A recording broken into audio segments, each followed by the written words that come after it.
Good grief. I'm so sorry, you guys. I was on here just a little bit ago, got cut off, forgot my train of thought, and got cut off at the same time. So that was, yeah, brilliant. So we're going to start over. It is 9:18 right now, Monday morning in Singapore. And I wanted to come and talk to you a little bit about ego. Mostly because we had this idea of who we're supposed to be in our minds, right? And this is what I was talking about a little bit earlier, maybe 20 minutes ago when I started over. We had this idea of who we're supposed to be in our minds. And a lot of times it's either some idea that we've been given at some point or some idea that we've adopted along the way. But it's very rare that what we think of ourselves changes. It's very rare. We have this idea that we are, I don't know, it could be anything from very talented, not so talented. We have an idea that we're fat or skinny or not very attractive. We have all these ideas about who we think we are. But all of that is an illusion, because if you were to ask somebody outside of yourself what they feel when they see you, it would likely be a little different from what you were expecting. People who don't necessarily wear makeup very often, when they do get made up, they never expect the fact that they could look a certain way. A lot of times they're shocked with what they see in the mirror. They're like, oh my gosh, that didn't even look like me. But it is you. It's what everyone else outside of you sees, but it's not the way you see yourself. Case in point, I like the sound of my voice now, but that wasn't always the case. There was a time where I would feel like I sounded really great and I would, sing into a mic. There was a time where I used to battle my cousin, right? We'd send voice messages in WhatsApp of us singing, and she'd sing and send it to me, and I'd sing and send it to her, and I would think it sounded great until I listened to the playback and I was like, oh God, okay, I sound terrible. She didn't think that, but I did. And it's the playback that didn't match my idea of what I thought I sounded like in my head. Same thing, if I were to dress up in something that's not characteristic of my style and go out in the world, chances are I'll get, one of two responses. Oh my God, you look great. Or, oh my God, what were you wearing? Did you get dressed in the dark? But the way I feel about myself before I leave the house, that's all that matters to me, generally, until I come back from, being received by everybody else. And I probably have a different idea of what I think I look like at that point. But it's the fact that you feel good about yourself and you do things that make you feel good about yourself generally. That's that idea, that ego. Maybe you think you're a very truthful person, and maybe for some reason during the course of a conversation you contradicted yourself and suddenly someone said, oh my God, you lie all the time. Well, it seems like an attack on who you are, right? Like, oh my God, I'm truthful. What are you talking about? I don't lie.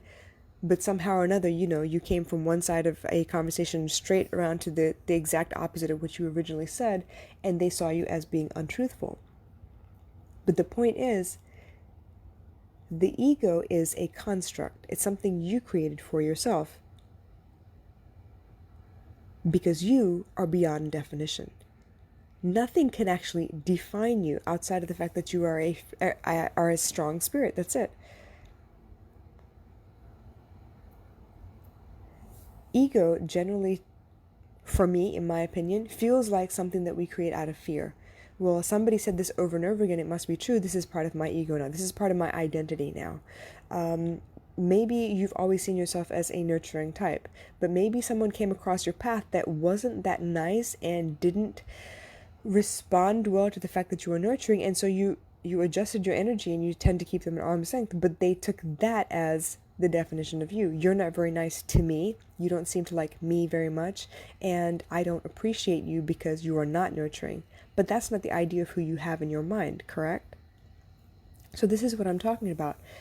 We construct this identity for ourselves is based on how we feel, what people have told us, your opinion of yourself.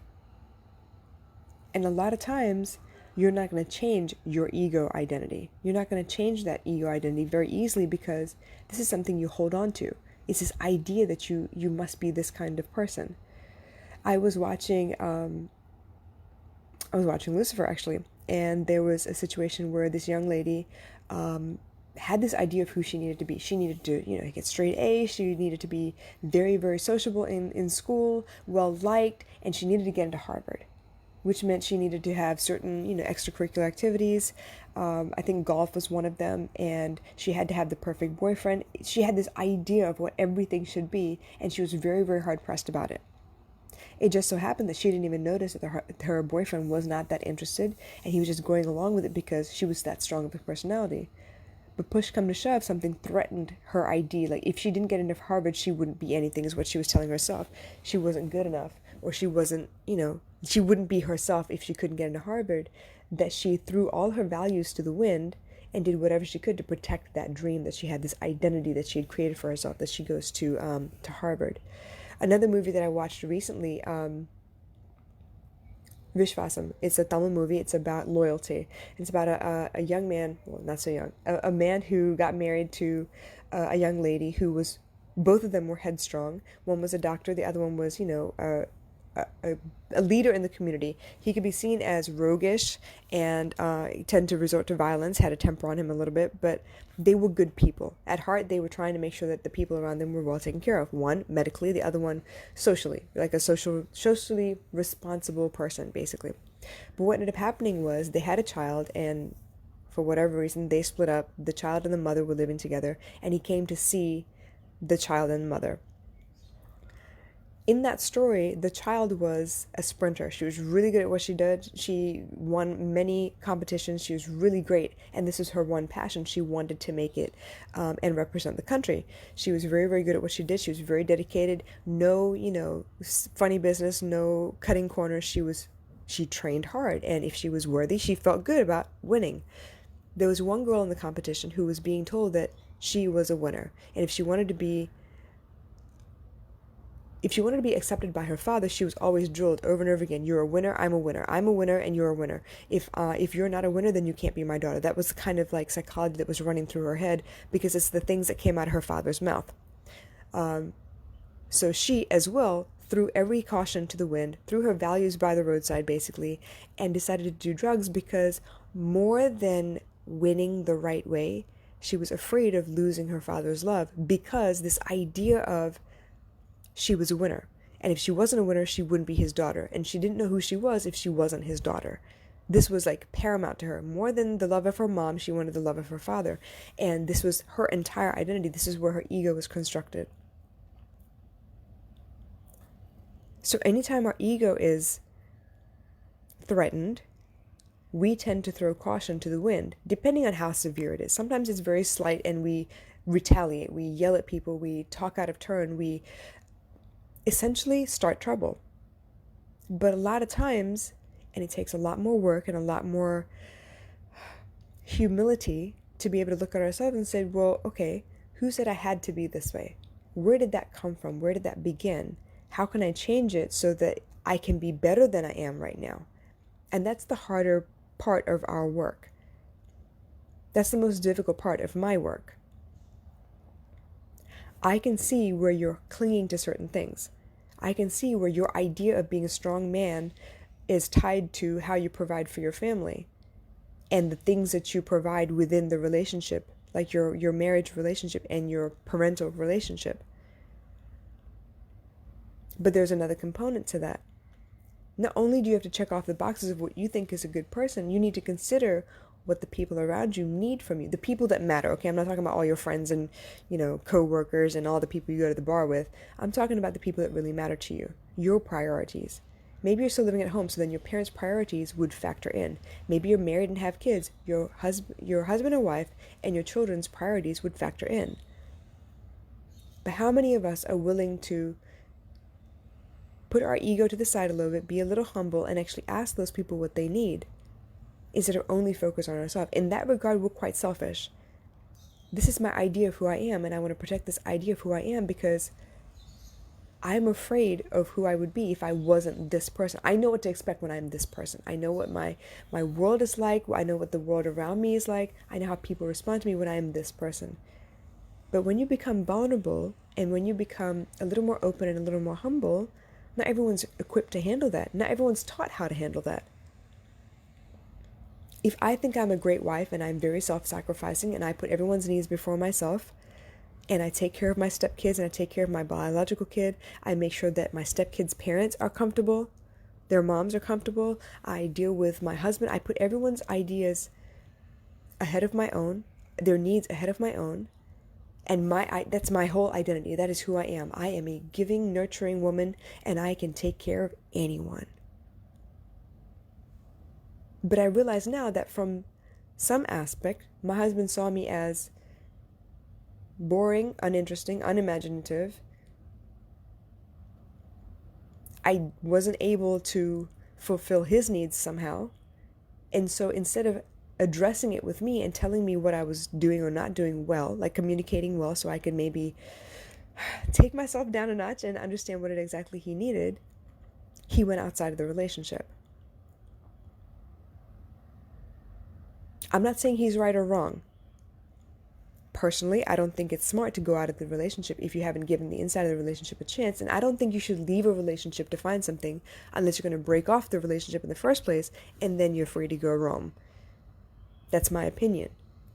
But I also understand that he was not getting something from within our marriage. And whether he knew how to communicate it or not, he was very triggered by what I was saying or what I was doing. And so he avoided me completely just to fulfill his ego. His idea that he was a very passionate person and that he was able to fulfill the needs of any woman that came his way. He was a Casanova. I was super simple. I didn't need a lot of money. I didn't need hair appointments. I didn't need jewelry. I didn't need clothes, bags, name brands, nothing. Super simple. I didn't need a lot of affection because honestly speaking, I had a lot of affection within the house. I had a husband, I had 2 stepkids, and a baby. So among the 4 of them, I was okay. But he was not, because I handled everything. It gave him a lot of space to think, whereas before he was very, very needed. He was a single father. He was doing everything by himself. And here I come, which he needed the help, and I was happy to help. But I changed his identity of who he was. I affected his ego.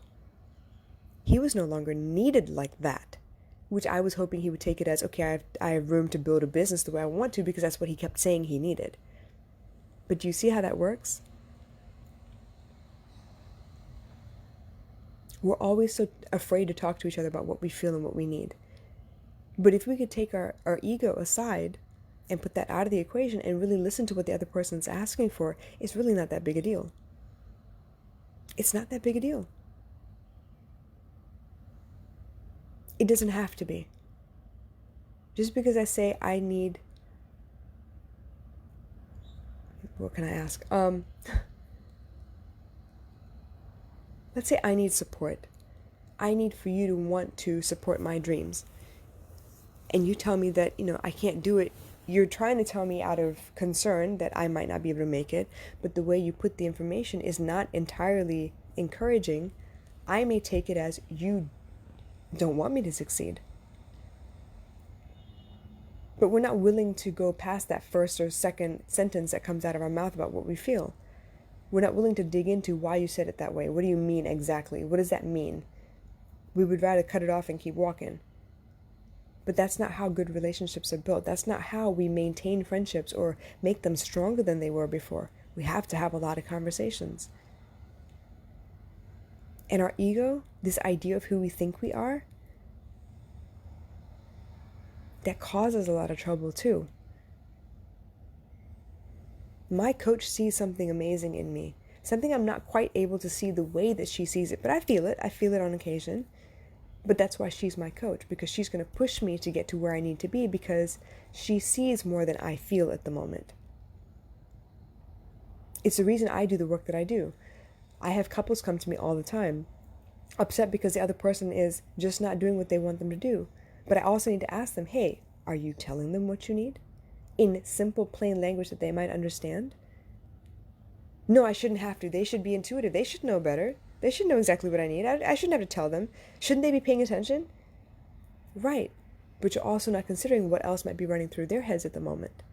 Maybe they're concerned with money and you're concerned with emotion.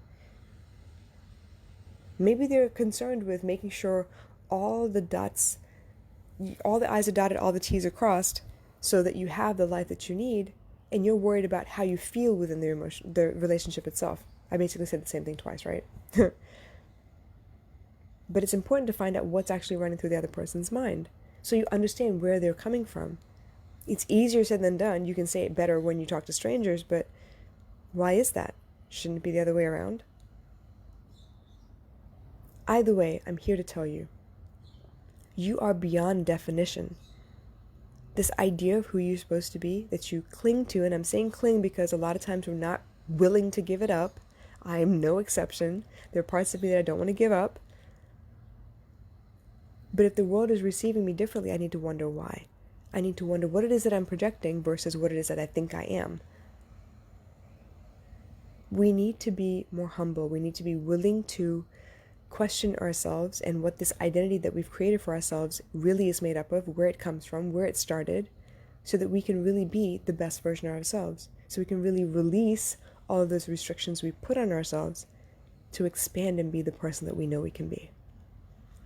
I hope this made sense, you guys. But I don't want you clinging to your ego. Your ego you create out of fear. And I want you to live life in abundance with love.